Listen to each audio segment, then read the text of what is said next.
Quando você me queria, eu não quis. Sexto álbum do cantor Daniel.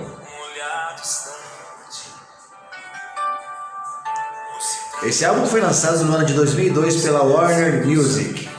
O álbum teve como singles Vida Minha, que inclusive foi destaque do ano de 2002 entre as mais tocadas, junto com Dame Dame, que inclusive ganharam videoclipes, e Um Homem Apaixonado. Esse álbum vendeu mais de 600 mil cópias, sendo certificado com um disco de platina duplo pela ABPD.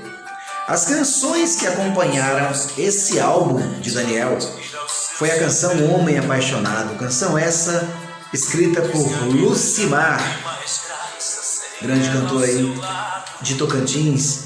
Está Morrendo a Minha Alma, versão de Se Vá Morrendo Minha Alma, feita por Marco Antônio Solis, escrita na versão brasileira por Manuel Nanzinho e Daniel.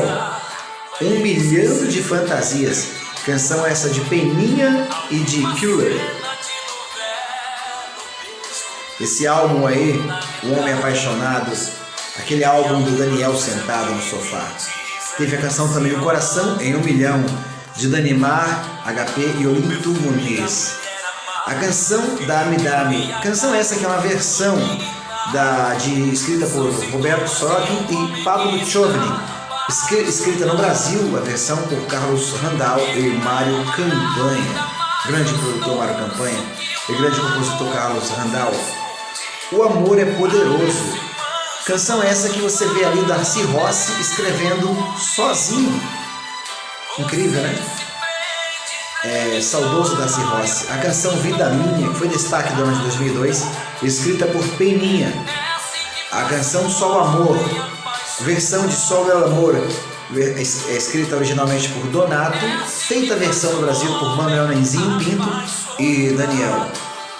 A canção Bota Pra Moer. Essa canção Bota Pra Moer é aí de Mozart e Nildo Aquino.